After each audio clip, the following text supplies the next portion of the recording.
Tony Richmond. Ann Bishop with Commission staff. Thank you, everyone. And Joan White with the department. GMP has prepared a presentation, so we're going to generally let the company walk us through their presentation here, but we will interject some questions, and then after the presentation, we'll open it up for questions from everyone. So without further ado, I'll turn it over to the company, please. Well, first of all, thank you everyone for being here. We did prepare a presentation. We tried to keep it to the topics we wanted to talk about and as painless as possible, but we agreed with the commission staff that really the goal of this is for us to engage and educate, and so we don't view it as interrupting, so feel free to, as we go, popcorn in questions as needed. And we have here a team of subject matter experts. I just wanted to let folks know that I lead regulatory affairs for Green Mountain Power now. I am not a witness in the case, but we do have folks who are incredible, deep subject matter experts who are here. So, we just wanted to walk through, you'll see on the first slide, we really just want to talk through a little bit about our rate case. We want to update, important updates on implementation from the 2018 case that the Commission recently ruled on. We also want to talk about our rate drivers and some of the important topics that you'll be seeing or probably have already seen in our testimony and discovery that's been going back and forth. So just to give a little overview of Green Mountain Power, I think you've heard this from us before, but our touchstone is really what customers tell us and how customers tell us we're doing. And so we did want to note that our customers in a survey that we are required to do by regulators show a 95+% satisfaction with the work we're doing, the reliability work we're doing, the customer interaction work we're doing. We've also been noted for being innovative, and I want to highlight that just yesterday we found out that, again, this is what our customers say about us. J.D. Power ranked us as one of the top utilities in the Northeast region. We have nothing to do with that. They just notified us about that. And that really matters to us. The other thing that really matters to us is cost and carbon. And you'll see we are exceeding state level target goals on that. I'm sure the Commission will want to ask questions about that, but that's something that matters to us a lot. One of the reasons, and that sort of really highlights this case and the work we're doing and why we're doing what we're doing and the rate pressure you're seeing and the push for us to really move and innovate faster, is because if you look at what's happening in the energy landscape right now, people are using less energy than they were in 2003. At the same time, we've seen an incredible increase of people self-generating and being empowered to generate and use their own power, but what we're still seeing at the same time is that more electricity is flowing on the grid. So it is really critical and necessary to have Carolyn. It's a complex grid system that we need to operate. So there is important infrastructure requirements to operate that grid in what we see as a new energy future that's more home, business, and community-based. It's a good reminder for everyone to look at their phones. That's okay.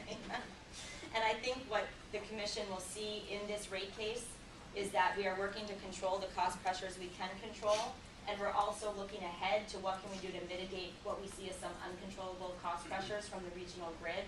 Just last week, I'm sure a lot of people experienced the heat wave and what that felt like. A lot of traditional thinking around heat waves is to tell people to turn down their AC units if you're lucky enough to have one. We took a different innovative approach because of the batteries that we had deployed over the last few years. We were able to share access with our customers and on some of our larger projects, which the Commission has seen, and actually drive down costs by about $500,000 for customers and have plenty of supply during that period. We heard from a lot of people, do you have enough? Are we going to have a brownout? Are we going to have problems? Should I turn down my AC?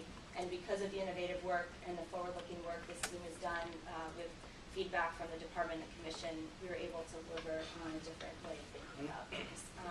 When it comes to pressures we can control, I think this Commission has seen that on the merger savings, we had a commitment of $144 million in each rate case. We have been aggressive and returned more because of the efficient work of this team, which has been really critical at cost pressure we can control. So you will be seeing a lot of Green Mountain Power over the next year or so, and so we thought it might be appropriate to just take a minute to lay out the timeline for everyone, because we have our rate case, we have a rate design, which will get filed in August, And then we also have a multi-year rate case. And right now you're seeing us on a back-to-back traditional rate case. And so Jeff is going to talk a little bit about some of the timing and the importance of the timing. Yeah, thank you, Kristen. So I think a lot of this is self-explanatory, but as Kristen said, we've got a lot going on. So I think just for the commission staff and commission to understand how it all fits together. We filed this rate case in April of this year. We filed a multi-year plan in June of this year, and we will be filing a rate design in August of this year. The rate case order for the 19 rate case we're anticipating based on statutory timeframes should come out sometime in December, so that we can have rates in effect by January 2018 for the 9-month 19 period. We're targeting, based on statutory requirements, sometime in June of 2019 for the multi-year reg plan order. It would be wonderful if that was a little earlier, so that everyone has a chance to get what needs to be in place in time for the 2020 rates to go into effect by October 1st of 2019. And just one point to make about that, the sooner I think there's some certainty that a multi-year reg plan will come into effect, the better from the company's perspective. If it was off track from the schedule we proposed, we would be looking at needing to file, and we'd like to try to avoid filing another traditional rate case for the 2020 rate period. So that's part of the timing that as we line this up is to make sure we move the multi-year plan process along quickly enough so that we have some certainty by the end of this year, obviously not an order, but some certainty that we're on track to get an order in that case and on this time frame, so that we don't need to file a 2020 rate case in January of next year. Can you confirm when GMP's current rate plan expires? Yeah, so it was extended for one more year. It goes through 2019 or until the multi-year plan is put in place. Through the end of 2019? That's correct. Okay. Yes, but whichever is earlier. So when we proposed the extension, we certainly had in mind the goal of having the multi-year plan in place early enough in 2019 so that rates under that plan could go into effect by October 1st of 2019. Mr. Hand, I observed that you don't have a date for the rate design order. Yes. So what's GMP's? Yeah, thank you. We didn't put one on here somewhat intentionally in part to have the conversation.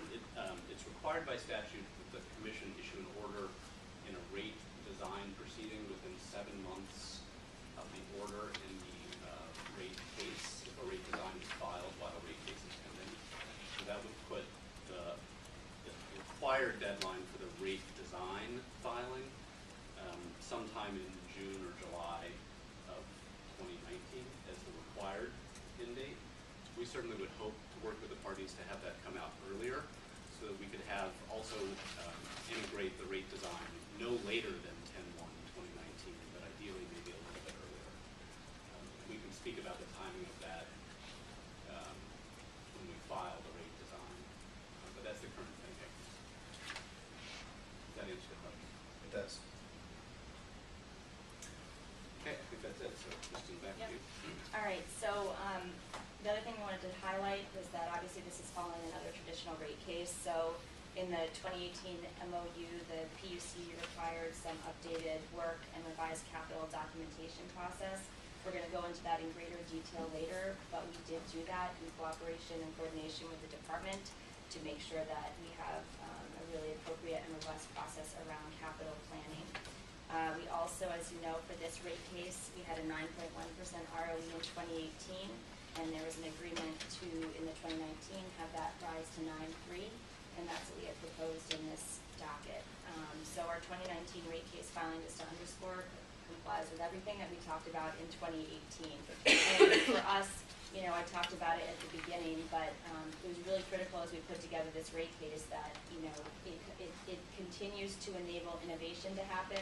It continues to be able to deliver reliable service to customers in the most cost-effective way. And we feel that what we put forward achieves that. The numbers, Jake already highlighted it at the beginning, but we're going to do a greater breakdown. And so our base rate increase request is 5.4%, which is entirely offset with the return of the federal tax money that ate it. We have a credit for customers, so the net impact to customers over this 9-month rate period would actually be a 0.5% bill decrease during the period. And we're gonna have Rob Young. Close enough. It is actually, I will say to the folks, Eddie Ryan is the witness in the case. He unfortunately had a funeral to attend to, so we do actually have Karen Young and Rob Bingle, who I've now made Rob Young, who will be filling in for Eddie. But he apologizes that he just could not be here. So Karen is not a witness in the case, but she is a strong member of the finance team and is intimately involved in all of this. All right, thanks, Kristen. Good morning. And actually, I work a lot with Karen, so in a way, we are kind of one person. This chart number 7, it is the rate drivers. It shows the change versus our current rates.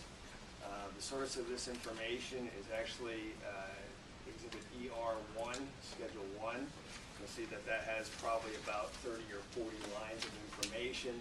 So this chart actually distills it down to fewer categories. Yes? So the third bar on the chart says change in OM, and it shows a 0.2% increase.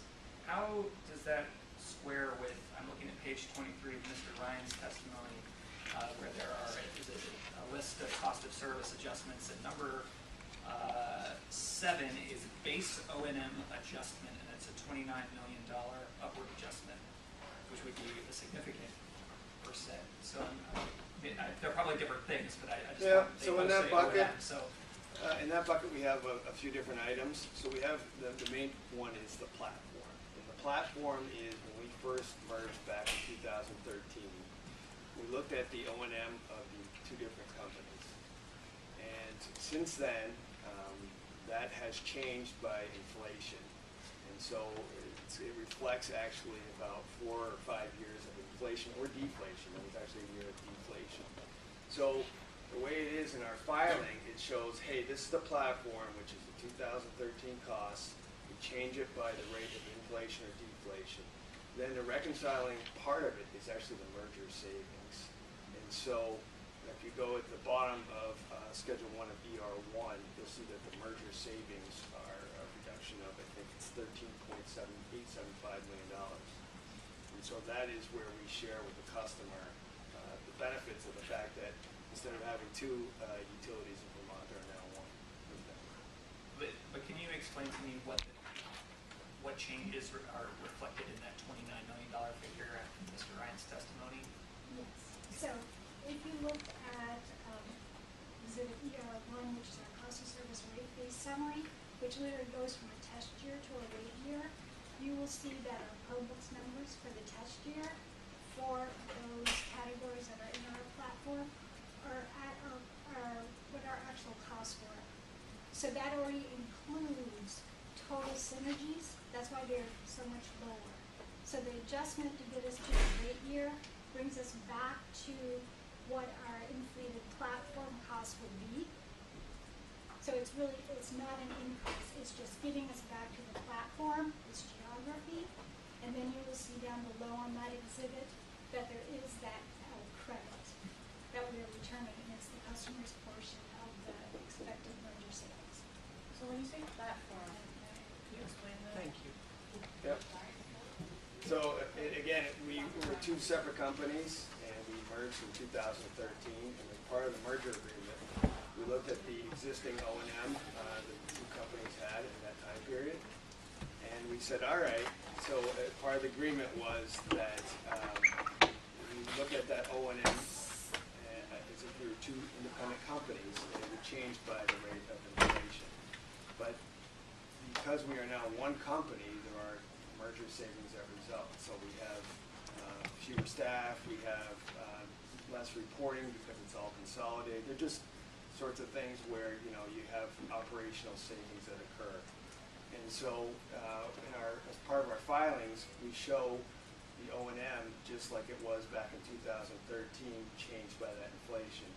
But where the reconciliation occurs, again, is with the merger savings, which are now split 50-50 between the customer and Green Mountain Power. Where it gets tricky is, as Karen just mentioned, is that when you look at the test years show the actual costs that were being incurred. And when the rate year reflects the calculation of the platform. And so And the that's why. platform is the 2013 Yes, amount? yes. Okay. The 2013 amount changed by inflation. Okay. So it's sort of like a reference point. Yeah, Yes. so think of it as the platform represents, it's the best representation we have of what the O&M levels of the two companies would have been had the merger not happened. And that's the baseline against which savings are then calculated over that 10-year period, each year for that 10-year period. So it's kind of like our scorecard. Yeah. Does that make sense? Yeah. And that baseline changes with inflation or deflation, as Rob said, year over year during that 10-year period. And how does that show up in ER1? So actually in Schedule 1 of ER1, everything, the platform is in bold italics. Oh, okay. Yeah, those are the accounts that are deemed to be platform. And the rate year, the pro forma values, that reflects the results of the calculation. And then at the bottom, you'll see the merger savings. That's in italics. It's what, 13.875? Yes, it is. And you refer to them as base, or not you, sorry, Eddie refers to them as base O&M costs, so that's Yes. the platform. Yes. There are some non-platform costs, costs that weren't associated with the integration of the two companies at all. An example of those would say be the smart grid costs. So those are projects that were undertaken independent of the merger. So you'll see on Schedule 1, there's some that are called base and some that are called non-base. Gives you a good indication of the folding of which is which. So how does that translate to what Mr. Marin was asking about? Can you kind of step back again and now that I think we're all on the same page with the platform thing, if you could explain that one more time, that would be helpful. With the adjustment, yes, so, it's really a reclass, our per books are our actual, financial expenses, O&M expenses that reside in the platform, which is a defined set of FERC accounts. So that cost actually is a net of the total merger savings that GMP realized during the test period.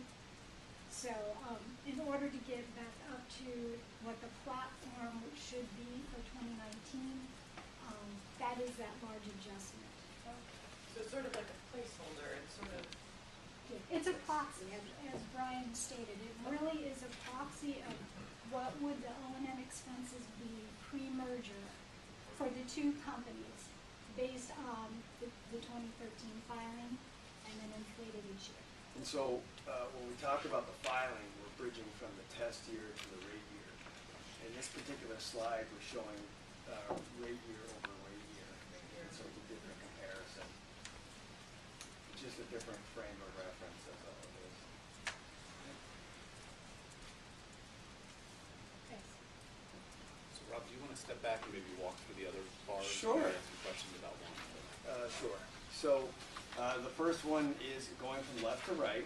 It is the 5.45% in base rate change. 4.8% of that 5.45 is in power supply, and Doug will actually discuss that in the next slide. The next item is transmission, 0.4%, and that is essentially the ISO New England R&S rates. That's what is causing that change. The big reduction of 3% is in the bucket called change in depreciation, amortization of property taxes. That really reflects two items. In this rate filing, GMP is proposing 3 JV microgrid projects. There are some upfront benefits of approximately $12 million that we are returning to customers in this filing. Additionally, Velco sold a subsidiary named Utopus, and we are returning $8.3 million of those benefits in this filing as well. The next two items, return on rate base and income tax, and that actually also includes affiliates, equity and earnings, meaning primarily Velco. and that is a 1% rate need. And then when you compare current rates versus the proposed, the change in revenue is causing about 2% rate need, and that is because our retail sales are declining versus current rates.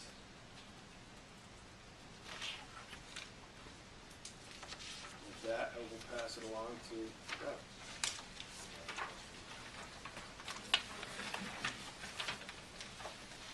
Good morning, folks.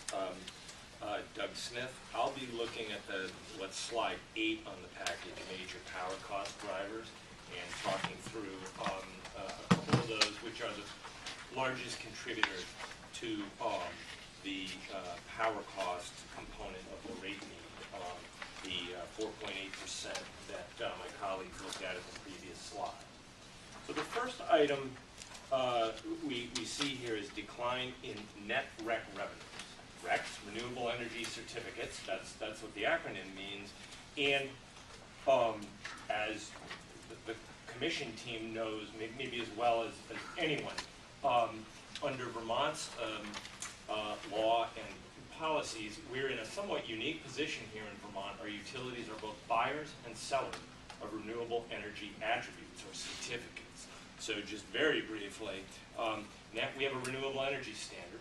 So we are effectively buyers of renewable energy certificates and need to retire those to claim them toward our customers' use of power. That's how we demonstrate compliance with tiers 1 and 2 of the renewable energy standard.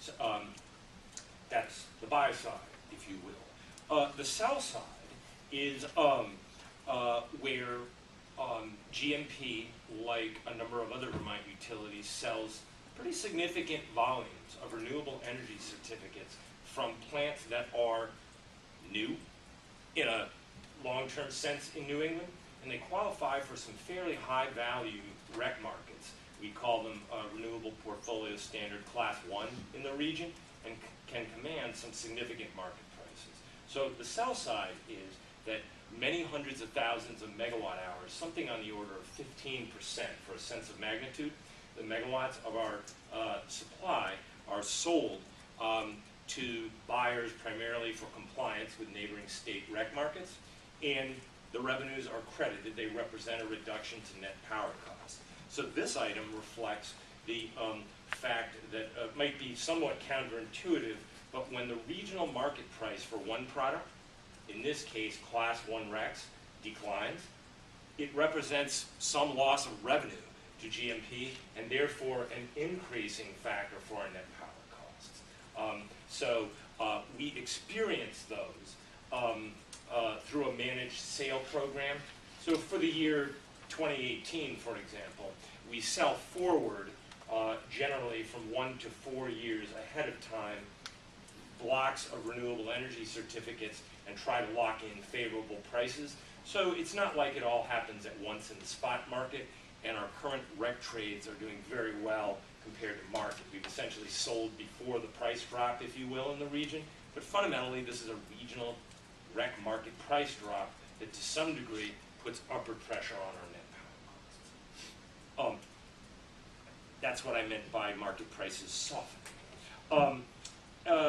I also noted a refinement of accounting practices for some renewable energy certificates. What that bullet amounts to is going forward, and in this filing, this rate period, GMP has reflected expenses for renewable energy certificates, not only for power purchase agreements in which there is a specific price, X dollars per megawatt hour in the contract, but we have also deemed or imputed a REC price for renewable energy certificates and broken that out as part of the purchase price, even if the contract is simply a bundled total price. So think of a solar power purchase agreement, maybe a standard offer, 11 cents per kilowatt hour.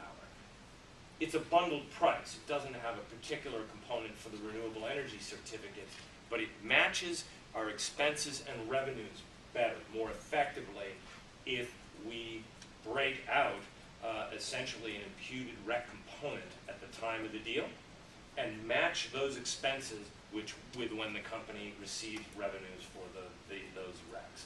A little bit wonky, sorry about that, but I thought the commission would want to know that that is one contributor to why does the net rec revenue line decline, and that change is essentially a shift between categories. It's not, the PPA in my example, still 11 cents per kilowatt hour in total, it's just which categories it goes in. So it essentially produces a better match between expenses and wholesale revenues. Let me stop there and just see if that was helpful or any questions on that. Is that refinement a change from last year's rate case? Yes. I should be more specific. Many of our power purchase agreements, the largest ones, Granite Reliable Wind being the best example I can think of. That's our largest single renewable PPA from this class of resources. That has, for years, been reflected this treatment that I described. An imputed component of the power purchase price is attributed to RECs and treated in the way I described. The change here is for the more smaller and diffuse set of PPAs, like standard offer program. A couple megawatts at a time. We had not been using that practice in the past for smaller, think a few megawatt scale PPAs. That's the primary difference. The biggest ones, we were using this approach from the beginning. And so your assumption for the imputed price, do you just say you signed the contract this day and this is our best guess as to what the RECs that are bundled in this contract would sell in the market on that day? Essentially, yes. It's an estimate at the time the transaction was done as to what portion of the PPA price represented essentially REC value. We don't have forward price quotations if it's a 20-year solar PPA. There are no broker quotes that go out past a few years, but it's our judgment about exactly that. Thank you. And do you reevaluate that, Doug, as you go along? I mean, you're 5 years into the contract, are you? No, in general, not. That reflects a one-time judgment standing, if you will, at the time the transaction was made. And my understanding is that we don't plan to revisit that. So the REC component, if you will, if regional market prices change, could drift a bit above or below market, if you will. But the better accounting treatment is to reflect it, a one-time judgment at the time the PPA was entered into. But do you test the judgment against real-world events to see whether your judgment in the past has been sound and thus give you confidence to make the same kind of judgments in the future? Definitely. We, in part, because in a state that has a fairly aggressive renewable energy standard, we need to be looking forward at the value of acquiring more renewable power sources in the future. So we're almost forced, as we properly evaluate a hydro expansion, a solar PPA, whatever, to be looking forward at the REC market using a mix of brokers and consultant forecasts and our own market experience. And it's we don't do it on a monthly basis. I don't know how often, but we do regularly look back.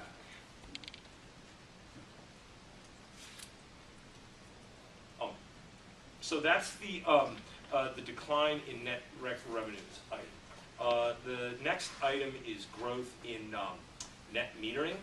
And the concept here is, I think the commission is quite familiar with the high-level concept and in its orders, including the recent biennial review and others, is trying to strike some kind of healthy balance in the net metering realm to achieve both a healthy industry and one that provides meaningful renewable supply, but also balance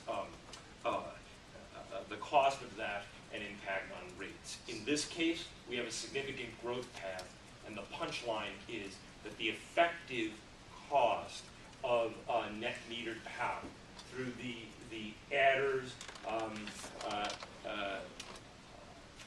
and the essentially the retail rate component of net metered excess together, that price effectively of net metered power is noticeably above the multiple benefits that the net metered power provides: energy, REX capacity, etc. Let's talk about that in a little bit of detail. First of all, what's the $5 million figure you have in your slide, and compare that to the figure that is on page 26 of your testimony, where you said you estimate the net cost and savings of net metering represent an increase of about $7 million in GMP's net power costs.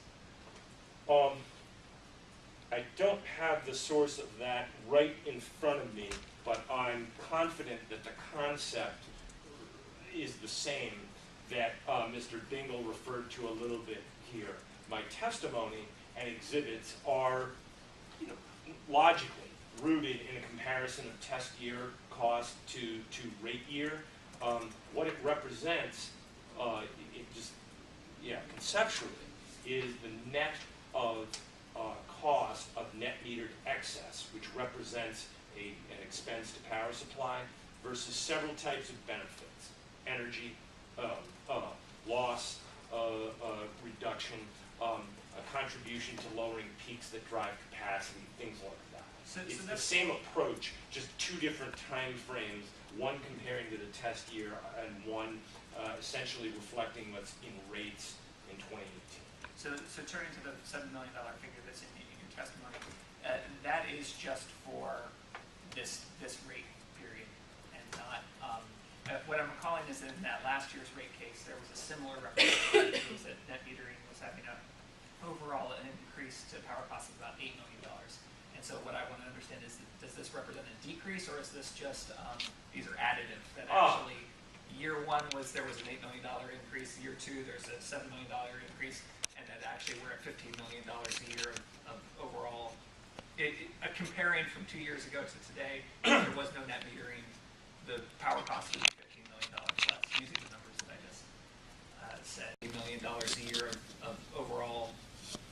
Comparing from 2 years ago to today, there was no net metering, the power cost would be $15 million less, using the numbers that I just said. Okay.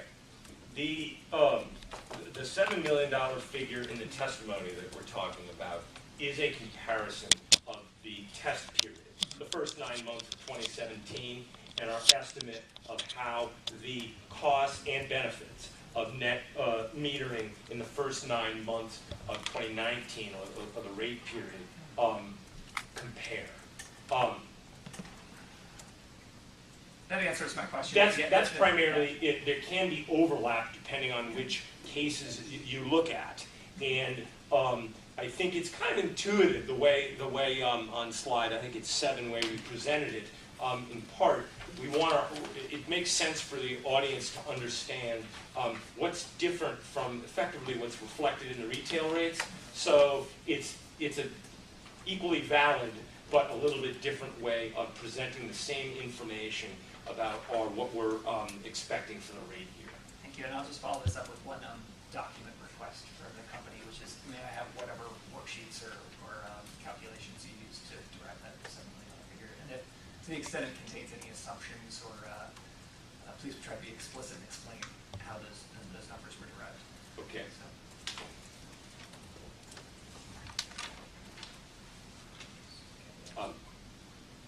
And I get. Yeah, Are we still on net metering? Are other people allowed to ask questions? Sure. I'm not sure of the process. Yeah. Okay. And this PowerPoint that says the existing queue of applications, so were the values determined based on applications, meaning CPG applications, versus what actually is installed? Because we have seen that there is a difference, but a slight difference in the numbers of what is installed versus what's applied for versus what is actually installed. And that was certainly, I'm just curious because it says applications here. Fair enough.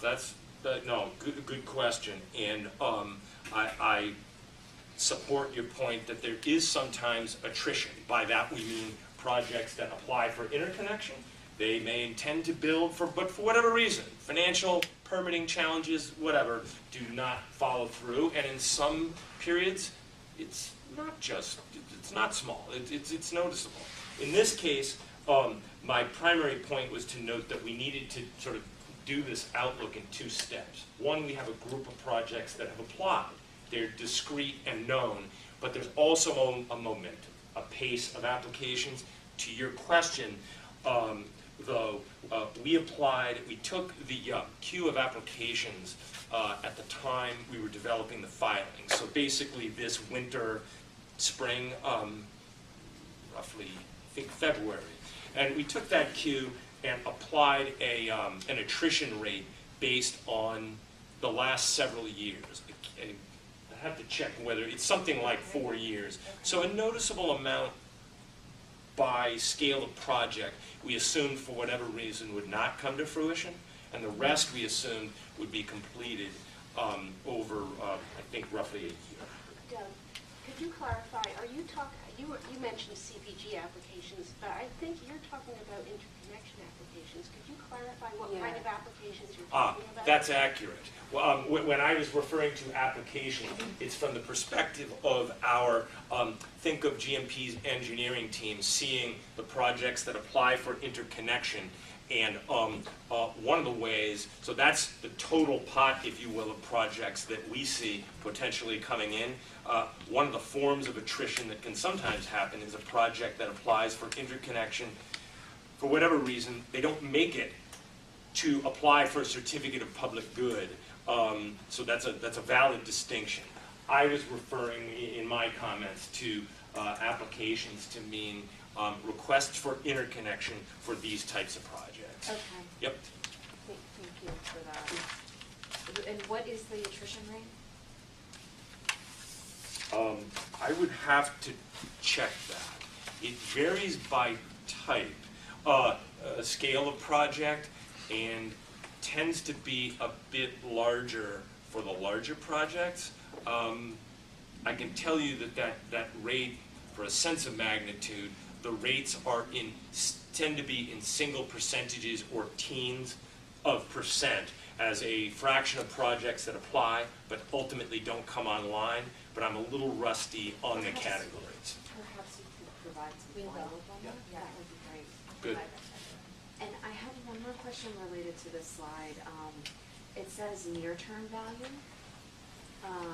And so can you provide some sense of contents around timing of what do you mean as near-term?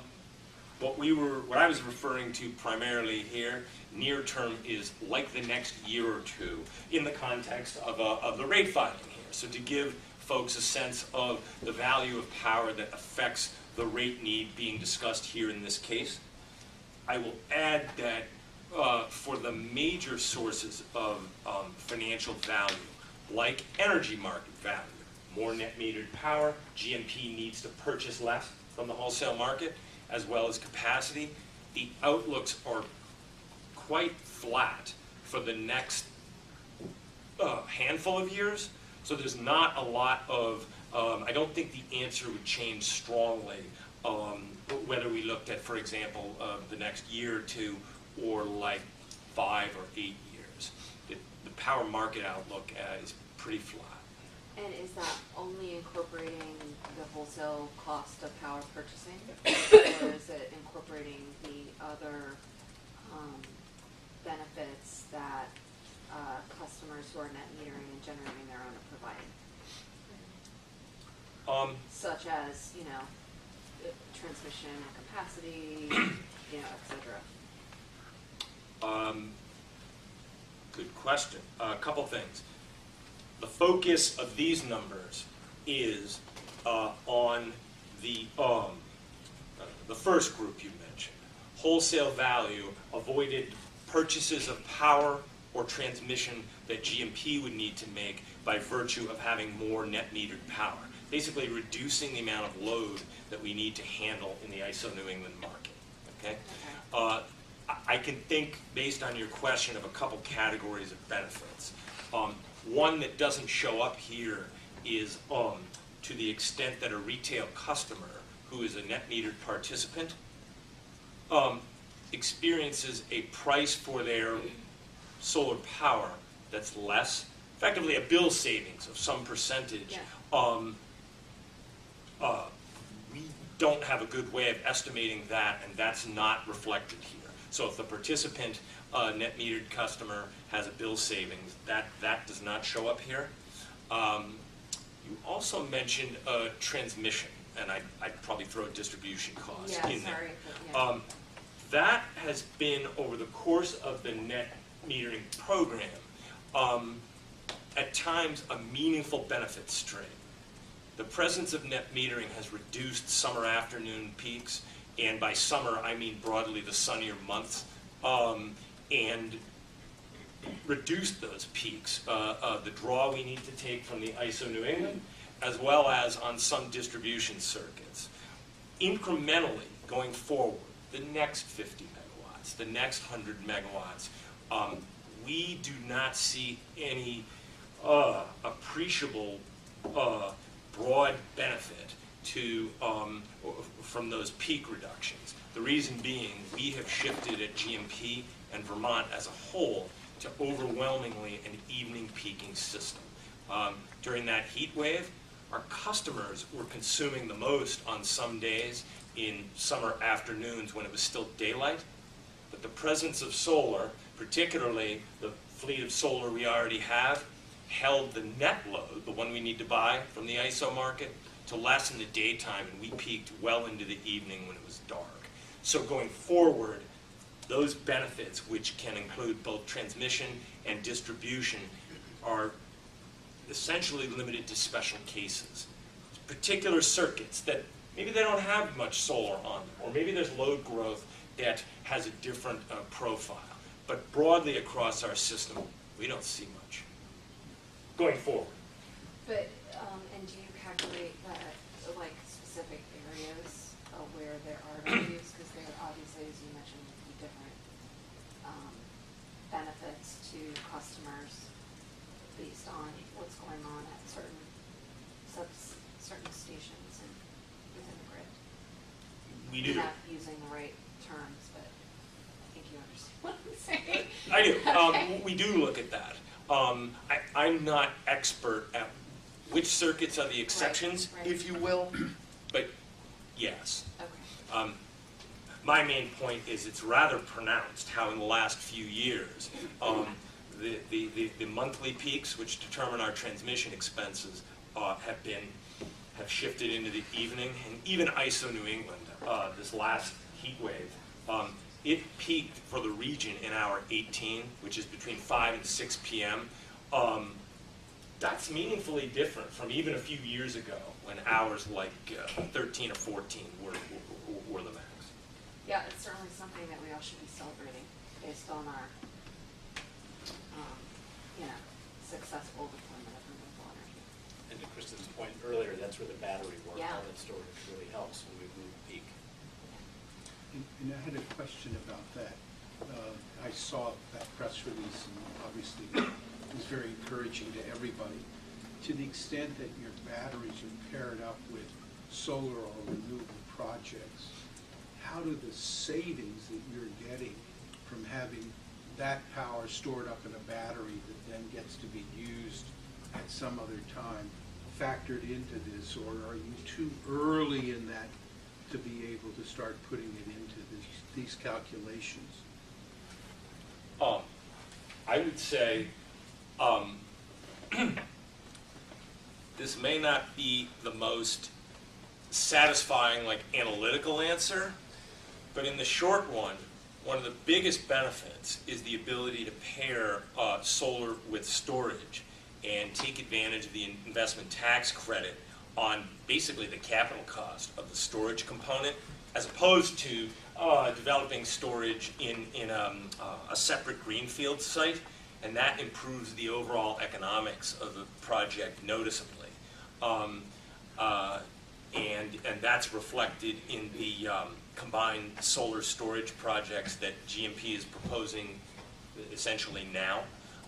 That combination and the tax savings lower the effective cost of the project to customers. It's also the case that solar combined with storage can,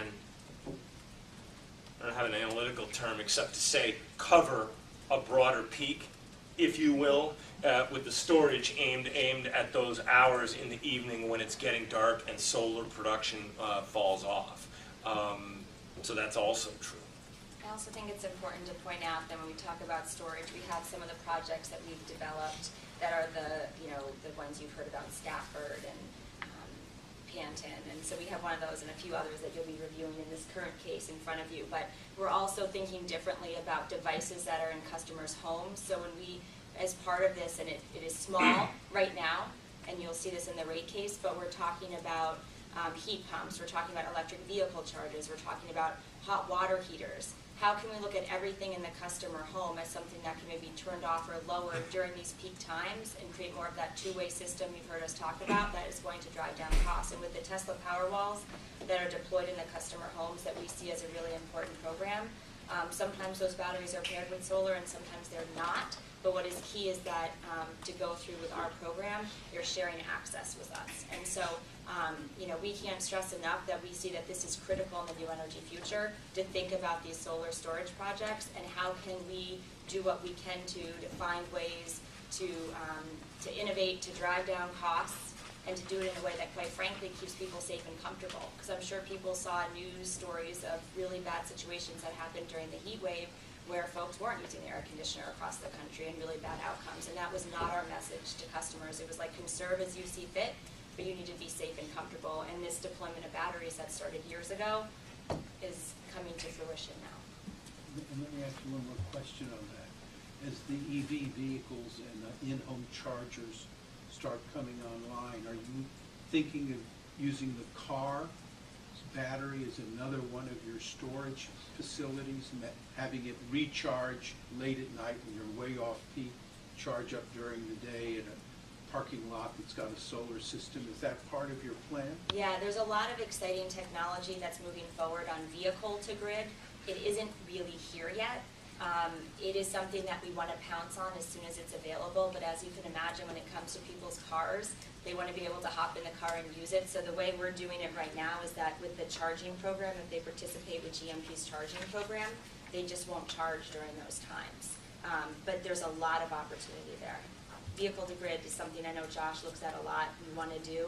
It's just not there yet. Yeah, but I would say definitely in terms of your point on are we looking at when we charge, when we ramp down charging, absolutely. So we'll hit it in a little bit, but we can ramp it down during those peak hours. We can kind of wait, try as prices go down or even go negative at night. We can crank up the charging and do things like that.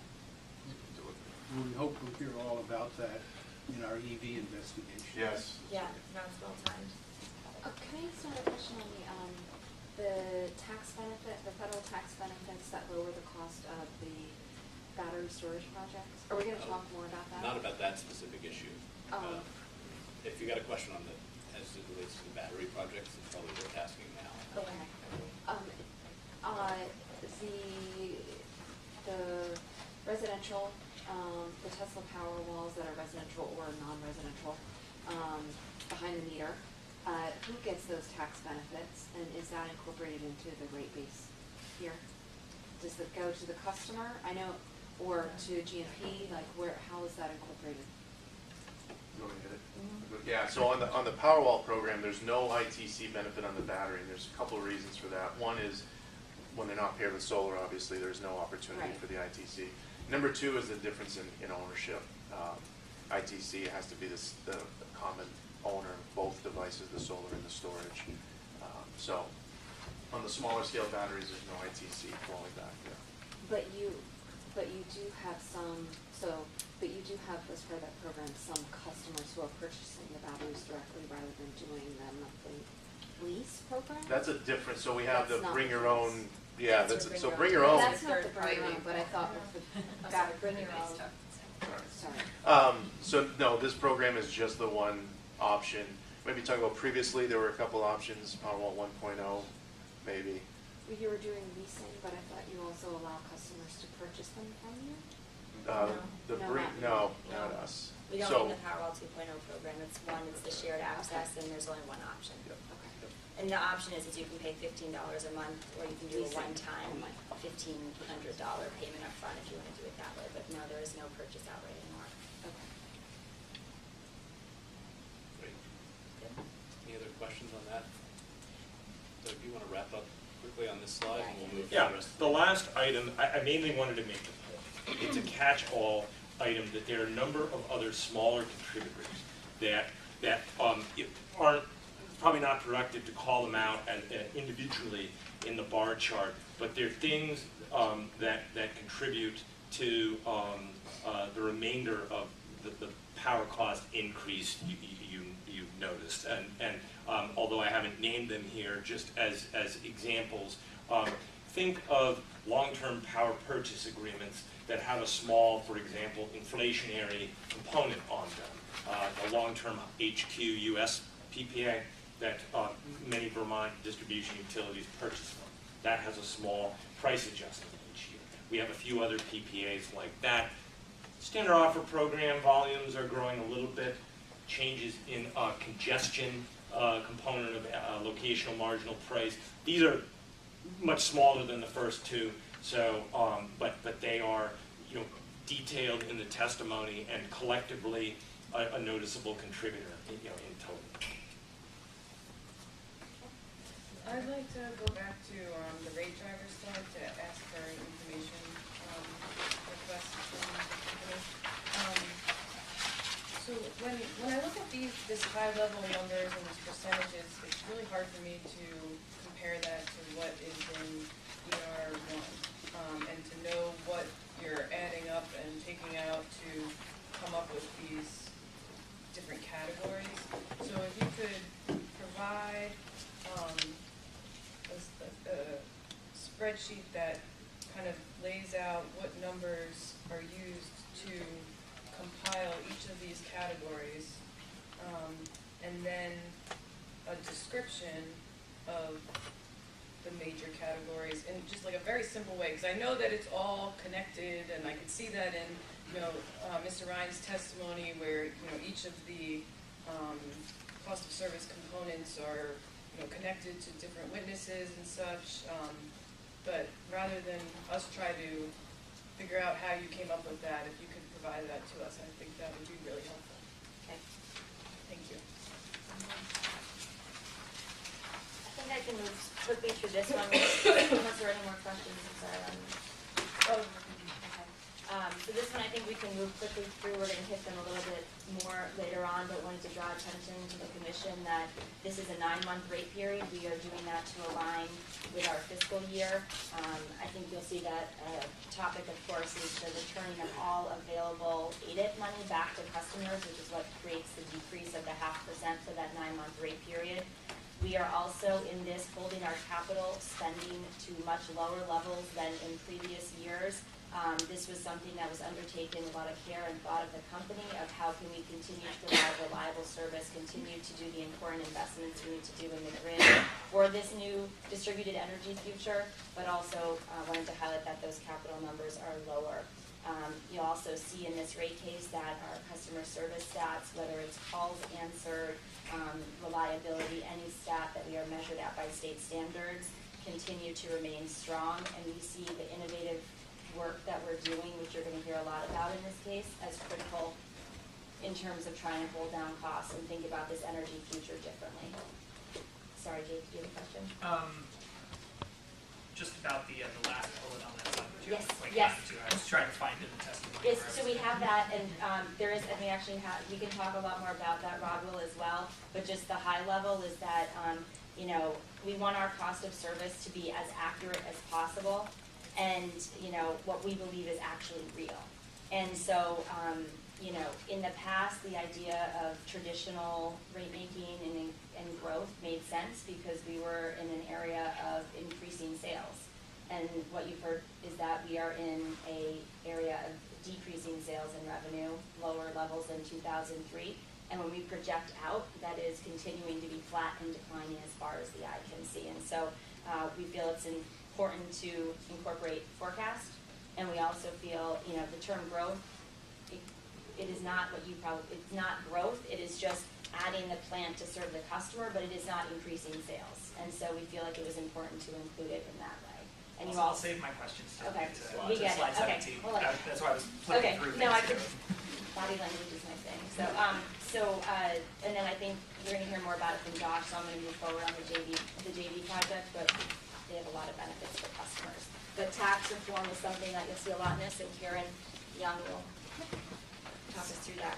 Yep, so in our rate filing, we are getting a benefit from the change in the corporate tax rate going from 35% to 21%. So the dollars that we are collecting from our customers for income tax expense have been lowered. And that is a benefit that you will continue to see going forward. We also, because we collected income taxes at a higher rate, we now have what we refer to as excess aided that we no longer have to pay to our tax authorities, so they are eligible to be returned to our customers. The IRS has rules that restrict how certain buckets or components of our excess aided can be returned, and there is a requirement that for excess aided that is attributed to timing differences between our book and tax depreciation lags. That timing really needs to follow what our average depreciable life is of our remaining plant. So we will continue to have an amortization in our income tax provision where we are returning over what we assume to be 33 years now of that benefit to customers. There is another component that is an unprotected, or referred to as non-protected plant, that the timing of how much is returned and when that is returned is up to Green Power and regulators. So GMP has tried to maximize in that one-time bill credit in 2019 the amount of the excess aid that we can return to our customers. So if you look at the next sheet. Just a quick question. Oh, okay, good. Sorry, let me let you go on because you might cover it. Yeah. So the next page is where we actually try to break out into 5 different components what our excess aided is broken down into.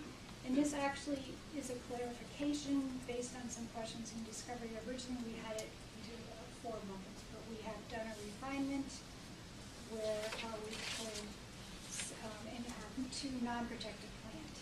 So you can see our protected plant, this is the one with the IRS limitations, and the 33 years is what we're saying is the average life that we're going to return.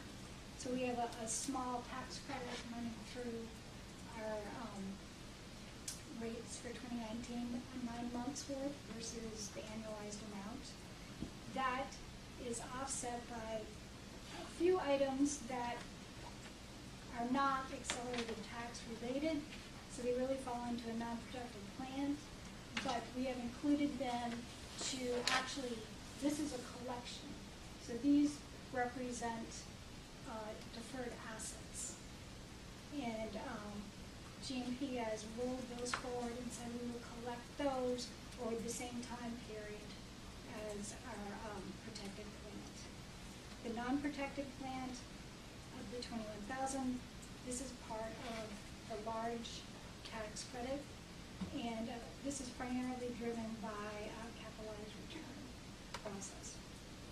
The Transco, this will be determined in a number of years. This is directly related to book tax differences on Transco's books. One question I have about this is, why is this money being returned as a bill credit instead of just reducing the company's cost of service? Yeah, so I can handle that, Karen, if you want, you can chime in afterward. So, first principle for us to return it as quickly as possible to customers, period. And then the second way was we treated it like other one-time money has been returned to customers, and we also thought this was very transparent because it is a line item on the bill, and it's important to point out that customers are seeing that treatment right now because we returned money, the commission probably remembers, we returned money in the current rate year, so you approved the rates. These tax changes came through, I think, as a surprise to some people very quickly. And so we took steps with the department's leadership on how best to return that money to customers in real time. I would challenge, since very few utilities took action to return money within like a month of this, I don't know what to call it, Washington DC decision on the tax credit changes. So customers right now are seeing a line item credit on their bill. So whatever increase was passed was reduced by 1% for this rate need. And we figured that this was one-time money and it was the most transparent way, and it's how we treated other one-time money as well. So I have a question about how this return of ADIT is working. Mr. Coyne, who isn't here today, testified that this will impact cash flows and will increase borrowing requirements as the ADIT is returned to customers. Can you talk about the increase in borrowing that is associated with this? And has GMP done any analysis of what that increase in borrowing will cost to customers? So what we solve for all of our borrowing needs, not just on a one-by-one case basis, but looking at everything and what our funding will be. And we try to address it through a combination of long-term and or shorter revolver borrowings. So one way we are looking at is increasing the revolver credit facility to mitigate some of the liquidity pressure we may be experiencing. And that's presently before the commission. There's a 108 filing for that. Correct. So is my question addressed? The question I asked, has GMP analyzed what is the cost of returning the $27 million now versus over some longer time period? Have you done that analysis, and is that in the other case? I don't believe that's in the other case, and we may just need to take that as an information request. I'm not sure we have the person here who can directly answer that. The company certainly looked at it closely and believes that it can responsibly return the amount this quickly to customers, and the goal is to get it back to them. As Kristen was saying, in part just to be transparent about the other rate pressures that are occurring. We don't want just one-time money to mask the other pressures that are there. But with respect to your specific question, why don't we take that as an information request, and we'll get back to you. Right, and yeah, so it's a generic question, a few specifics. How long will GMP customers be repaying that increased borrowing? What are the expected interest rates, and what is the total cost to ratepayers?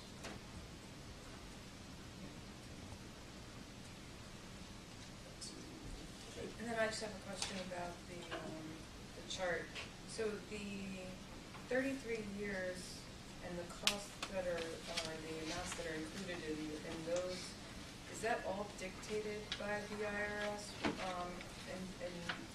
And the 33 years is dictated by the IRS, and then the other stuff is at the discretion of GMP as to how long it takes to return it? Is that a fair description? The excess ADIT that is in the protected plant, that is dictated by the IRS, the timeline when that is given back, so that it matches more of the remaining book weight of the assets that generated that. The rest are, and also transfer, even though that's not planned on our books, that is directly related to book tax differences at Transco. So that will be returned based on their average remaining level. So the non-protected plant, the 21 million, how's that different?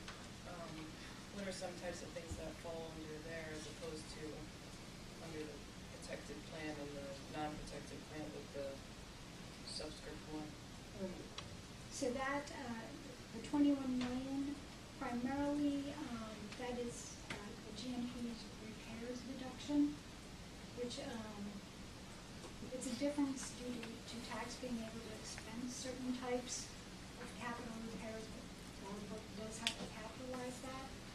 But it is not tied per se to a specific name of any assets. Thanks, that's helpful.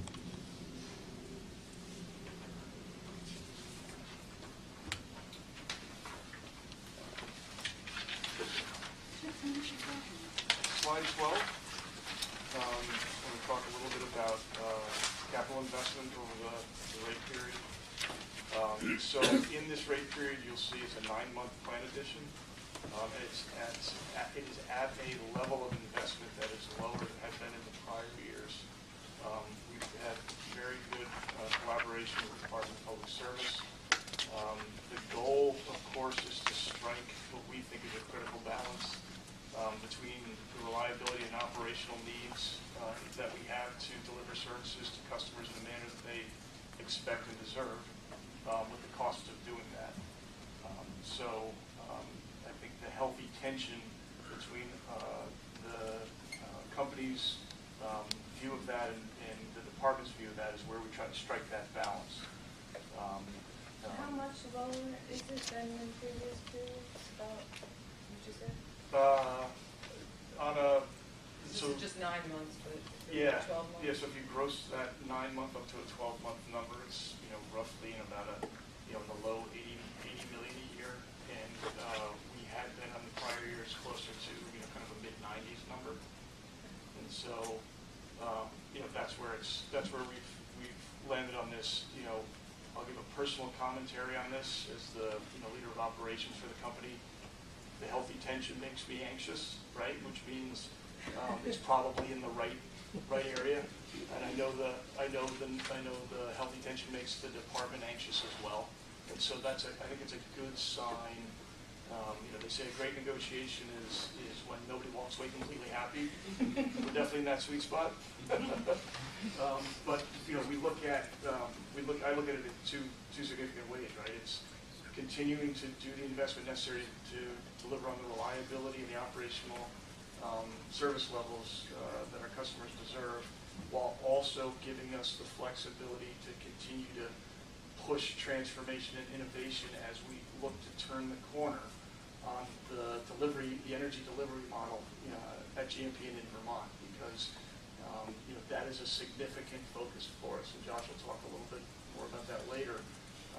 And to do one of those two things is not enough. You have to do two of those things. You have to do both of those things in parallel and in concert with one another. And the real interesting challenge in all of this is doing that in a way that is effective but does not create significant cost pressures on customers. So that's the art of this thing. Turning the corner on that, turning the corner on the delivery model without regard for cost would be easy, but it would be irresponsible. So this what we have in the plan here represents, I think, that good balance between delivering on our traditional responsibilities and obligations while also making good progress on innovation in the best interest of customers. But again, just to close out, I do lose sleep over these levels, but that's probably that healthy tension. Slide 13 just gives you a breakdown during the 9-month rate period by the significant capital categories that we track, and a look at what those numbers look like as a return as it relates to capital additions, retirements, and what that gets defined as net plan additions. May I ask a question about the distribution investments the company's been making? I think I was looking at Mr. Fisk's testimony, and he described that certain distribution upgrades were necessary to accommodate distributed energy resources, DER. And my question is what is driving that investment? Is it that customers have installed lots of DER and the company needs to harden its system to accommodate those systems that have already been either proposed or constructed? Or is it that the company is proactively readying its system in anticipation of more DER, or is it a combination of both? Yeah, I characterize it as a combination of both, but it's as as we seek to shift the energy delivery model, and as we know our customers are seeking to have it shifted and are adopting technologies on their own behalf that are driving, the decentralization of energy delivery, the distribution of energy delivery, and the renewability of energy delivery, in order to operate the grid in a highly reliable manner, because reliability is non-negotiable, right? And as you decentralize and distribute the grid, delivering reliability becomes much more complex, but it remains non-negotiable. It has to be done at a very high level. And so some of these investments are around both, a response to what's happening on the ground with distributed energy resources, many of which are customer adopted, and we are having some influence on that, but we're not directly making those decisions. And then, of course, in anticipation of what we see as an ongoing trend, this is, we don't see a day where we're going to go back to a central grid, right? Quite the opposite. We see an acceleration year over year of the decentralization and the distribution of the grid, and it's getting ahead of that from a capital investment standpoint. I'll just say, sort of state broadly, I'm not expecting responses to that. I think the staff would be interested in hearing about what steps could be taken to ensure that distributed energy systems are proposed in areas that don't necessitate costly grid upgrades, and then also to the extent that the company wants to make distribution upgrades in order to encourage or facilitate these systems, what analysis is the company doing to choose those projects, and whether or not it's appropriate to ask the DERs to shoulder some of that cost. Yeah. So those are just areas that I think we're interested in. Good point. Thank you. We should. The only thing to add to your point is that for when generation is sited and requires upgrades, those are through 5.5. Those are a lot of this is resulting in or a result of, as even small projects have added up over the years, it's the protection systems, the transmission distribution system protection to assure it doesn't unintentionally island. There's times we're going to want to intentionally island, but that's a lot of what's driving there.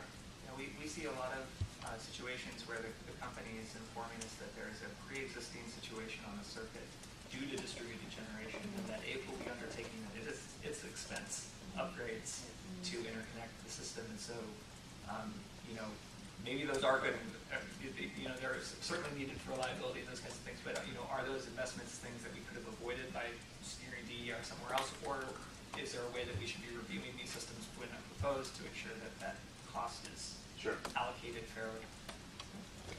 And I will note, we'll follow up on the answer. We also, a few years ago, everyone could see this coming, right? And there were certain areas where developers wanted to go for many reasons that worked for them. And we have a solar map that sort of shows areas where developers, as a first step, should really think of not going. But yeah. By circuit. By circuit. I'm sorry, by circuit. It showed, and I'm sure you are. So. And then finally, next slide. We just had a question about the slide 13. Why is facilities 0? Is it just that you're not using that category anymore? We are using facilities. They have no spend in this space. Oh, okay. Yeah, as a result of the merger, we over the last few years, we've done some investment in consolidating real estate and facilities down to a more rational number, and then we've really gone through a kind of a wave of that, and we see certainly for this rate period, no additional investment required. Okay, thanks. Next page is just to give a sampling of we've spent over the last couple of years good collaborative time with the department and some of its consultants. A big part of the rate discussion is just the documentation and the process we go through to make our capital prioritization decisions. And so this is representation of kind of how we do things. I'm not going to walk through it. I'd put everyone to sleep if I did. But the punchline is, we are very focused on maximizing value of these investments on behalf of our customers. We do have robust and rigorous process for doing that, and this is just kind of to drive that point home.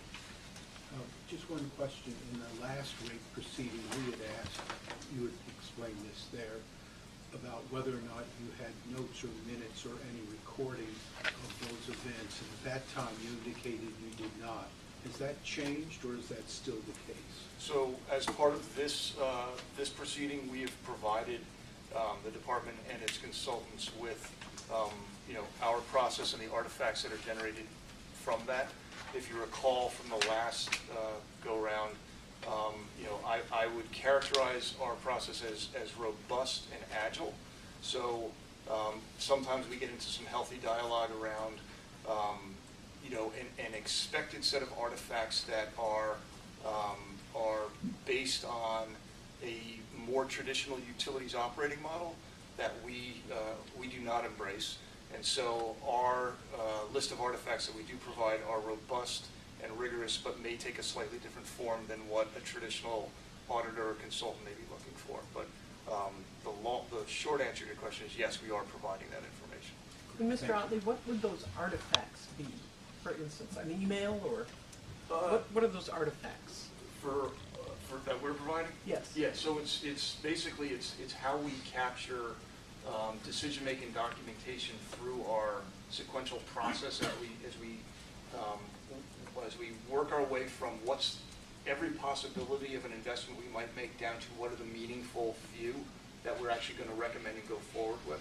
And I'm asking for examples, like a PowerPoint? It could be a PowerPoint. It could be a series of Excel documents that shows, decision-making along a timeline, a temporal line. It could be emails, but generally it's evidence of decision-making and refinement of prioritizations and project priorities over that timeline. Primarily like an Excel documents, for example. So is there a standard form? I know that BGS has a standard form that they use for each consideration, and so do you have that standard form, and if you wanted to match it up to different projects, you could do that? Yeah, we have a standard form per project that shows, kind of it's the summary, it's the detail, it's the justification, it's the prioritization, et cetera. Where when we get just where we don't go is, we are familiar with some other utilities where literally they're capturing, every single meeting minute. They have ascribed, stenographers effectively in a room where every discussion is made, where they're creating this very, very detailed trail. We're one of the cultural norms we have is people come to a meeting and no one's going to take notes for you. You need to pay attention and understand your obligations and your contribution in that meeting, and you need to take away the actions that are identified for you out of that meeting and then follow up and complete them before the next time we get together. We've seen other environments where people are relieved of that obligation or that responsibility to pay attention and to be self-responsible for those actions in the form of someone else is assigned to take notes, capture action items, and then distribute those out after a meeting. That process generates a different set of artifacts than we generate, as an example. So how do you track that those individuals have done what they said they were going to do? Does it go feedback into that one-page, spreadsheet that is the summary? And no, it may not. May not. We know at the next meeting if the discussion gets held up by someone having not completed what they took out of the prior meeting, that's how we know, and that's an awkward moment for people. And we spend time on those awkward moments figuring out how to avoid them again. And it's just that reinforced pattern that you don't walk out of a meeting with someone else responsible for telling you what you need to do next. It's a very important cultural norm for us that is different than a lot of organizations operate under. I think the important thing is to capture when the decision points are made, as opposed to when someone is told to do something. Are the decisions captured? Because I think that would kind of tie in with what Mr. Roisman was asking about. Yeah, the spreadsheet that Mr. Ali talked about that evolves captures those decisions. It kind of comes down to a list of the projects that are approved, and then each project has a very detailed, they're called work order and financial analysis form, which is one of Mr. Ali's exhibits. And each of the capital projects has this detailed form that describes, when it was approved, who it was approved by, and all the financial analysis that was done to support that project. So is there a narrative that describes what other considerations were taken into account? Because on that. Yes. Yeah, so there, lots of these questions will speak to what was considered in. So those are essentially the notes then, that you would think about when you would think about the decision points and why the company made certain decisions, as opposed to notes when you're in a meeting and it's just, here's what everyone's has to do before the next meeting. I take your point. Yeah. It ends up, I mean, the final product, of course, is the recommended list of capital investments, well supported by a thorough set of rigorous documentation justifying that. And at the end of the day, that's what's most important to us. And is that a new process? How long have you guys been doing that? No, we've been doing that for many years, but it has been refined over time, and certainly through our last proceeding with collaboration with the department and its consultants, it's been refined again. So if we looked at what one of those looked like 10 years ago, it would probably not be as robust. Yeah, it would capture the spirit, but it would have a very different form. Yep. Yeah, this was part of the MOU from last year, was to update and revise this, and we did share the updated forms with the department, had a couple of meetings with them to talk about it, and had some good back and forth, and incorporated their recommendations into the form. I think you can recall we spent quite a bit of time litigating this particular issue last year.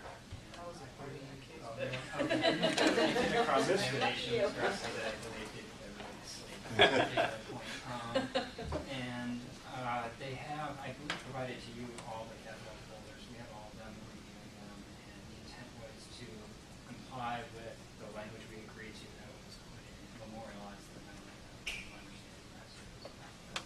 So in theory, all of these capital folders should be compliant with those amendments. Thanks, that was helpful. And we even shared sample ones before we filed our initial rate. Yeah.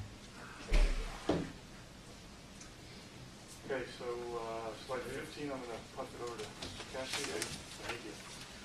So in terms of the innovative programs and services, I'll just do a quick high-level framing of what goes into our thinking when we develop these, and a few details and any questions.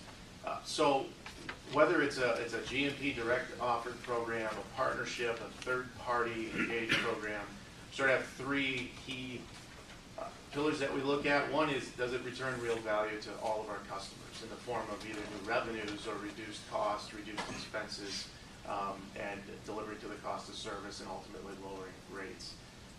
Two, does it make sense for the host customer, the participating customer? Is it actually something somebody would want to do and would actually help improve their lives, their comfort, reliability, or whatever? And then the last thing is, does it create a new resource for us to manage a more distributed grid? I think Mr. Otley and a few others have talked about fewer ultimate sales over the system over the last 5, 6 plus many years, but much more use of the system because it's becoming much more multi-directional and networked. So the tools needed to manage a distributed system are a lot different than the tools we used to need 10, 20 years ago to manage more of a one-way unidirectional system. So this encompasses a lot of the thinking that goes into new customer offerings, new partnerships. What sort of looking into, all right, what's next for the customer and what's next for the grid. We've done a number of programs, projects here. We've hit here around car charging infrastructure, new water heater control and management, heat pump water heater offerings, home battery solutions. We had a great test last week. As some folks have mentioned, we had, so far this summer, what was the ISO peak. We had a number of resources that were out there. Again, battery systems, both distribution scale and in the home and business scale, as well as car charging infrastructure and a number of other things that we were able to put to the test when that later in the day peak. As Mr. Smith said, it was actually between 5 and 6 p.m. this time around, which might, so far this summer, if it holds, is probably one of the latest peaks we've seen on the ISO side, at least I think as we look back that we've seen.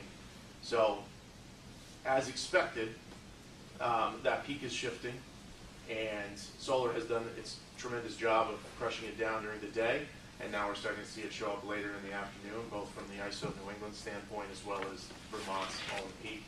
These resources give us a new tool to do that, and again are ultimately designed as we do these pilots and then look at what's next for them to deliver value back to customers.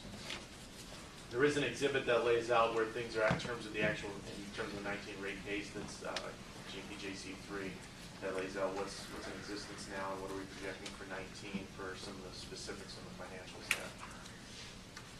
Now, pause, take any questions. I have a few questions. One is with the Tesla Powerwalls and the shared access and your ability to control them. Is with the Tesla Powerwalls and the shared access and your ability to control them and choreograph them. So what is your strategy? Are you trying to hit the Vermont peak? Are you trying to hit the ISO peak? Are you trying to spread it out as long as you can, or discharge very quickly? Can you give us some information on that? Yeah, so it's a little all the above. So in the home battery sense, you're balancing a couple of things. Extract as much value with the battery from the system, from the region, or whatever that you can. Make sure the customer has enough uptime for the reliability portion, which is essentially what they're paying for on their side. And so we look at a number of things. We've got the peaks, as you mentioned, the ISO peak. We go after the ISO peak. We go after the monthly RNS, the Vermont peaks every month. And we also look at energy. So, for example, when we discharge for the Vermont peak, we use the batteries and say the peak's from 7 to 8 p.m. We might wait or slowly recharge because we know the energy price overnight is going to drop considerably. And usually when we're discharging it, the prices are a little bit higher because they're during peak hours. In addition, as we look ahead, there's new markets in ISO New England that have come up around, it's called price responsive demand, and they're now, FERC has essentially asked the ISOs to make sure you allow things like behind-the-meter storage to be able to aggregate and participate in these markets. So we're actively exploring, okay, how do we, how do you balance all the above and extract as much value? Do we participate in those markets? If we do, does it sort of cannibalize something over here? So what is going to give us the most value ultimately? And then things, when you look at other storage systems like on the grid, there might be a little more flexibility because you're not in a home just on the reliability portion, and we can participate in other things such as other ISO markets like regulation service and that sort of thing. Thanks. And with respect to some of the other controllable technologies, for example, heat pump water heaters,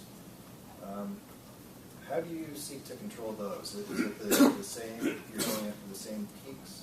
Is that correct? Yeah, for the most part. Heat pump water heaters are the one wild card right now, actually, that we're working to get a control for. So we have control and access with heat pumps, with traditional water heaters, and the issue has been with heat pump water heaters themselves.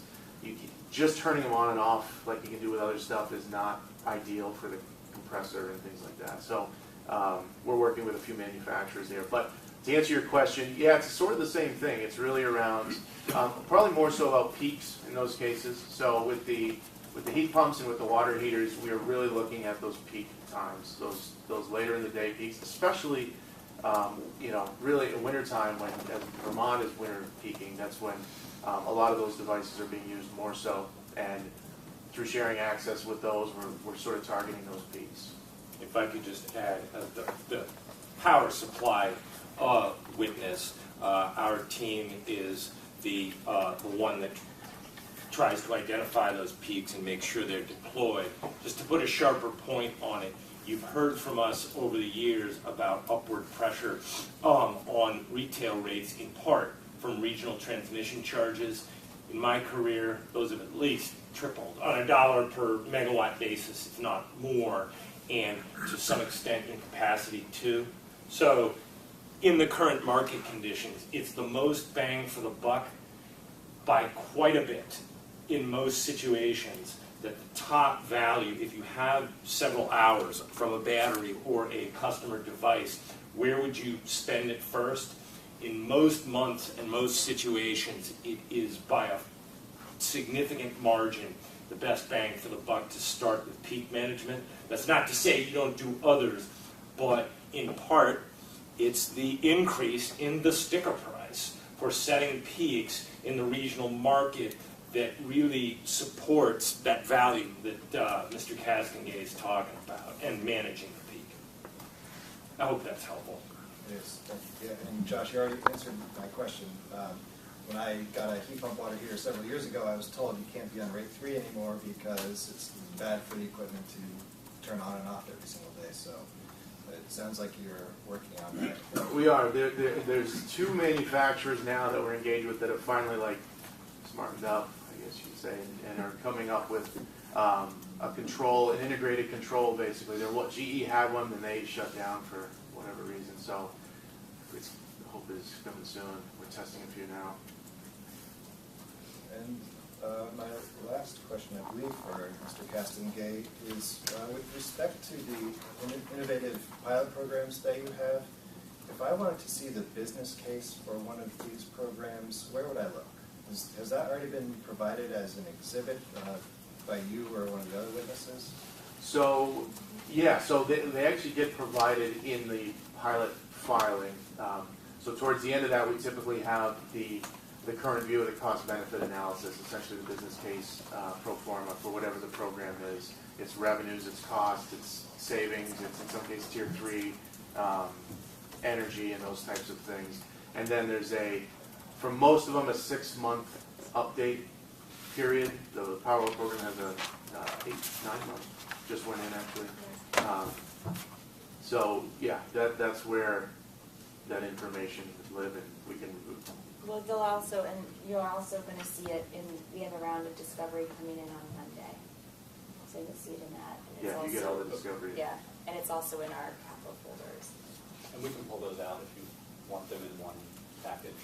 We're happy to provide them that way. There is a detailed analysis in the capital folders for each of those projects, as well as the pilot file. So we can package that any way you'd like.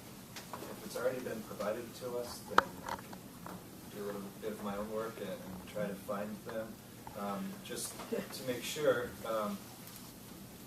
those would be on a project-by-project basis, and it would give, the capital costs, ongoing expenses, and then any revenues and increased sales, include all of that information, and Yep. it would Tier 3 value.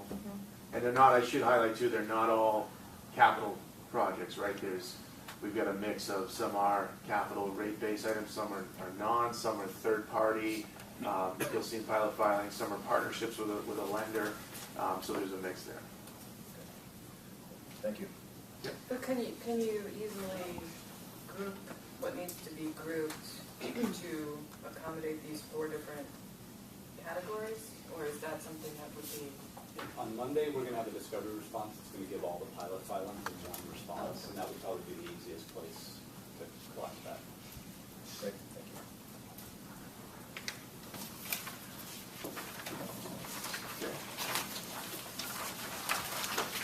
Just to quickly hit 3 projects that GMP has in process now are joint venture solar battery system projects that are in this case, and there are also 2 of them are before the commission, with a third in the 45-day window and to be filed fairly shortly. These are solar storage joint projects. Just like we have done in the past, they use a tax equity partner to get as much ITC value for customers as possible. And we're going to be looking at also, as we've done with the recent solar storage project, turning them all into a resiliency, basically distribution system islanding capable. That is work that's in progress. So part of our view is there is a tremendous amount of solar in the distribution system, and as it stands today, when the grid goes down, if a transmission line goes down or whatever, the solar is no longer producing. When we can sort of crack this ability to use storage to prop up solar to then be able to island portions of the distribution system, it will be significant benefit towards reliability. So there's 3 projects again there that are included in this case and are in some stage of permitting.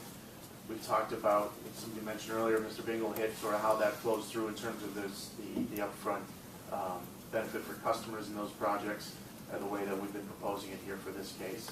And also just quickly hit what the additional value is to customers for the way we've proposed handling the upfront value for customers there.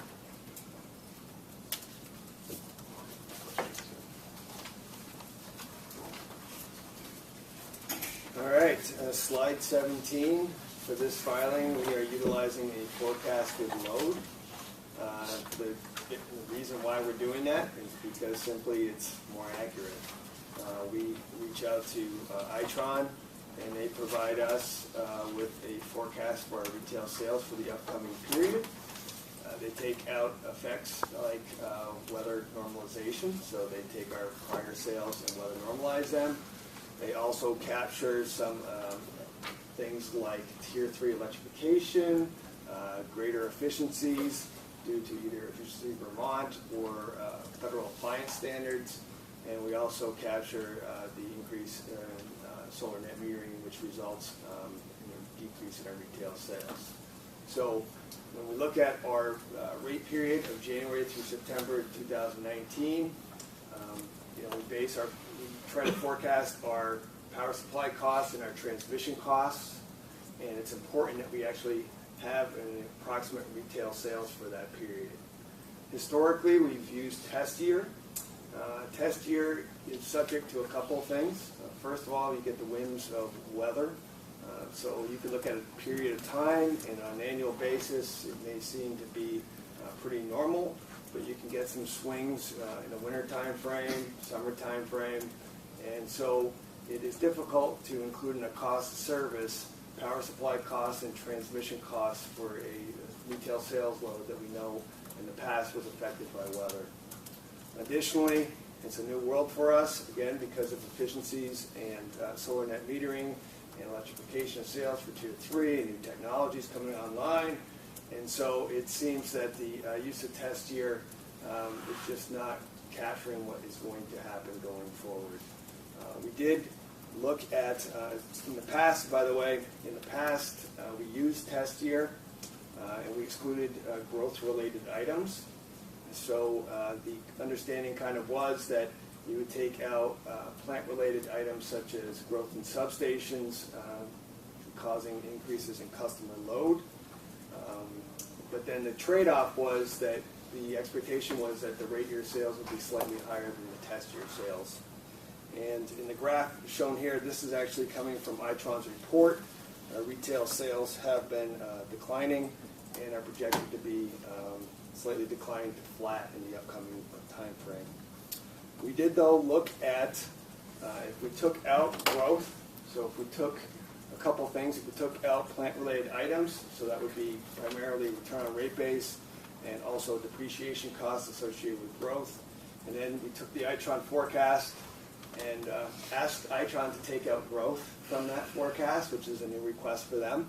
But what we found was that we still would have the known and measurable changes due to efficiencies and solar net metering and Tier 3 electrification, but just taking out growth actually would have actually resulted in an increase in our retail rate request up to 5.75. It still is, all else being considered, rather small, 30 basis points. And so when we look at the trade-off and realize, you know what, we would like to have a more accurate forecast for our cost of service, we went with the forecasted load and we enrolled the services of Itron. This result was counter to my expectations.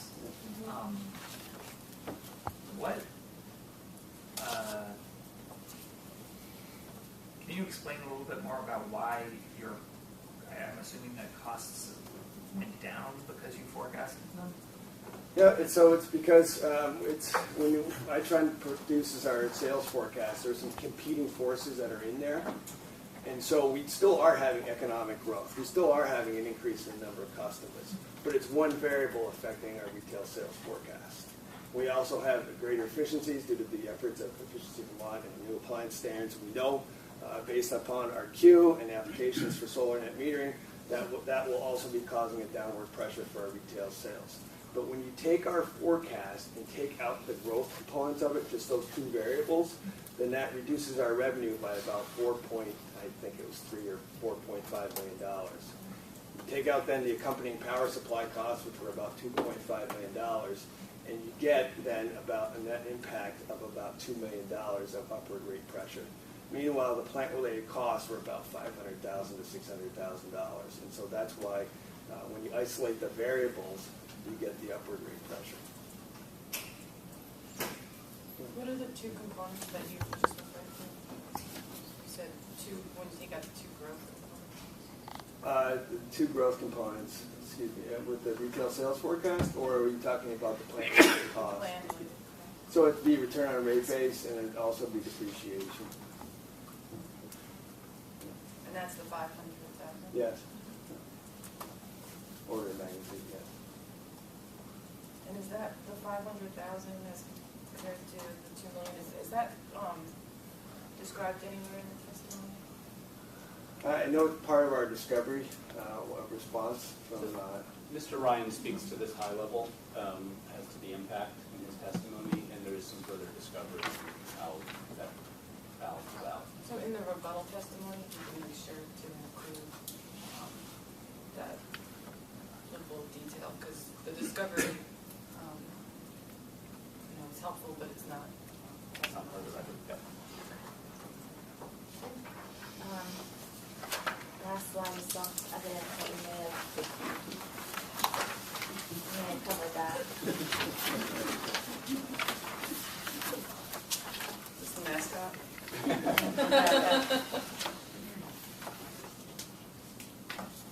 One procedural question I have is we've made a number of record requests.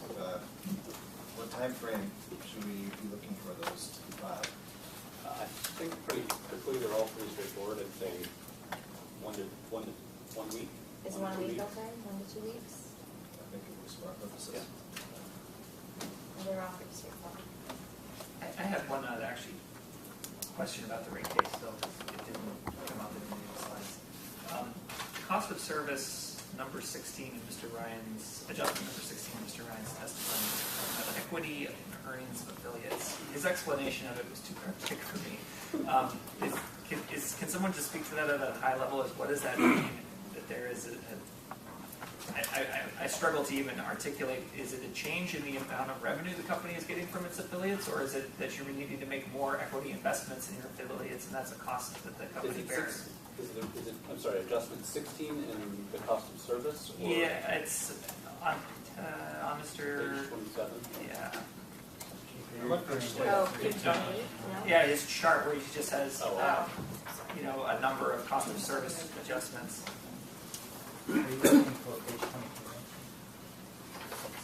Yeah, page 27 has, question 28 has like 4-sentence description. I think that Jake is asking for more detail. Karen, if you look on at question 28 on page 27, Mm-hmm. if you can give some more context to that.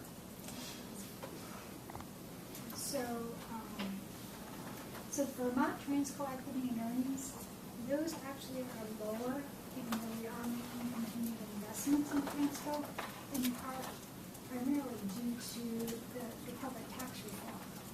So our equity and earnings come through and we gross those up for the income taxes, just for the Transco structure. So typically, prior to the corporate tax reform, it was like a 19% return that our customers were receiving with the tax gross up on the 11.5% return that we earned. That, starting this year, but certainly in 2019, that 19% return has been decreased because of the change in the corporate tax rate from 35% to 21%. And I'm not sure if Mr. Ryan has provided, that approximate 19% now is another percentage or not, but it does make a big difference related to transfer equity earnings. And then, so the other item that we have to get back and check on this is, there may have been additional from our previous 5 projects on JD Solar, they may have been larger equity and earnings than what we are forecasting for the 2019. And currently, we are not including any equity and earnings related to the new projects. We are returning those as the day one gains. And so they are shown as the credit amortization that you see on the rate chart. So part of that 3% decrease in change in depreciation, amortization, and property taxes, the benefits related to the new proposed JD solar battery are included differently. So, so I think that's a good, I just want to just make sure that I'm clear about the information request that I had described earlier, where we're taking what Mr. Ryan has on page 23 and these different cost of service items and then translating that into the rate drivers. That's where it would really help us to see where that all balances out. I think so the sooner that we can get that, the better, in case we have any, or the next week or two is fine, but in case we need to have the rebuttal testimony expand on any of the areas. Yeah, it really is an issue of the frame of reference. So for the testimony, it's test year to rate year, and in our description, especially with all these slides, it is rate to year to rate year, and it does cause confusion. So So it might be helpful to have some kind of spreadsheet that really shows column by column what those are and how that compares, and that it's something that could be easily presented in a one-page format would be nice, as opposed to some of the schedules of the cost of service has a lot of extra information that's not necessarily helpful. So just to keep in mind that a one-page view is really helpful. Thank you. All right. Does anyone else have any questions for the company about their presentation or about their case generally? Is the department planning to address the growth-related issue in its testimony? I did have one follow-up question on the forecasted sales. So you had mentioned several drivers of the change in forecasted sales, and you use the term known and measurable to describe changes in net metering, energy efficiency, and Tier 3 growth. Is it? I'm just curious, if you had presented the case with test year load and sales data, would you have made known and measurable adjustments for those items? Yes. Okay. And so it's like, say solar net metering, for example. The number of applications is growing, and we look at the, at least as far as the megawatts of solar net metering on our system. So that is growing, it isn't decreasing. Efficiency Vermont publishes a budget that Itron actually gets that shows, hey, here's what we think we're going to accomplish over the next year. And we do have requirements for Tier 3 as well, so yeah. So in previous cases, had you used in traditional rate cases where it was a test year loads data? Had you made known and measurable adjustments for those? We only made the adjustment last time for heat pumps and heat pump water heaters. I see. And I'll tell you, kind of what happens is you look at the test year and you kind of go and say, well, what do we think is going to happen? And we kind of compare it with the test year with the forecast. And so you can make adjustments, but you realize, what are we trying to get to? You're trying to get to what you think the forecast is going to be for the upcoming time period. And so that's like, well, rather than starting off with test year and adjust this, adjust that, adjust this, it's like, no, let's go ahead and reach out to Itron. They're the experts in their field, and just get a forecast for what they think is going to happen. Get the most accurate numbers out there in the beginning. Like a soup to nuts that includes those 3 items plus growth. Right. Got it. Yep. Mr. Smith's testimony speaks to the fact that a lot of these things would be known and measurable adjustments if we did, to your exact question, if we did the historical test year anyways. One thing that I think that would be helpful is if, when the department's providing its testimony, if it could relate to the rate drivers, whatever the company ends up presenting to us as the information request, so that it's easy for us to kind of tie what is presented by the company to what the department's position is. So just clarify that, to the extent we have any recommended changes, to tie them very clearly to what the company. Yeah, to that high level sort of look, and also so that we can kind of see that connection more readily. And it might be obvious, but just trying to make sure that that's taken care of.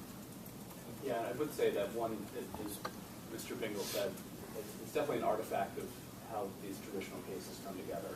They're typically built on a test year to a rate year, and that's how you project the numbers. We wanted to be able to show, for information purposes, what the 2019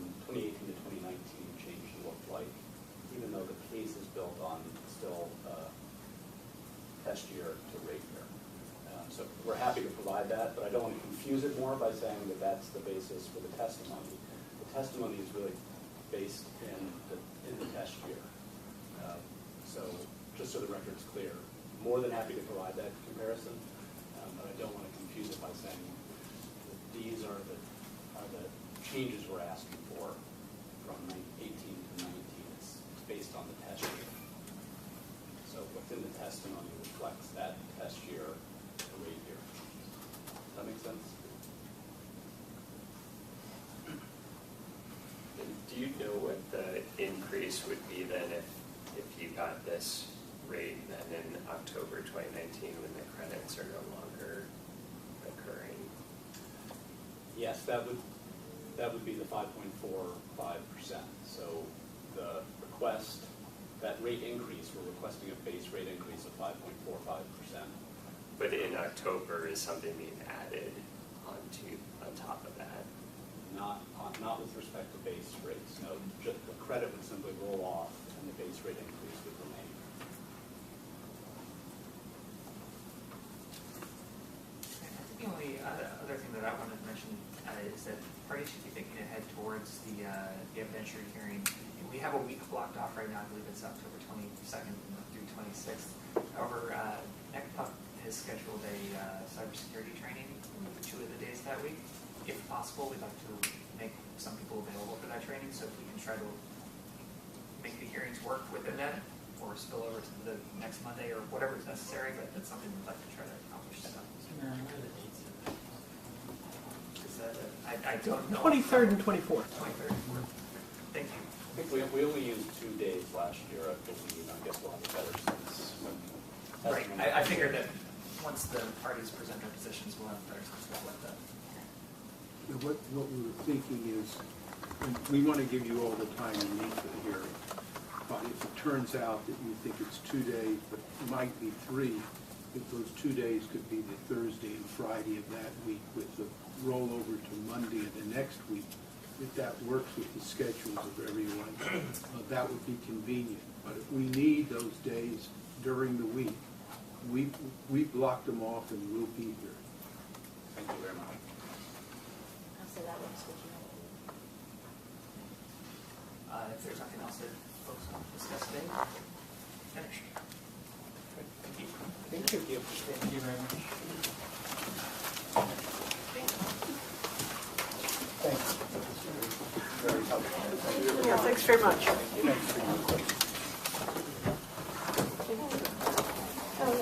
John, I'm going to block you in here. I hope Perfect. you don't mind. I feel better. I feel safe.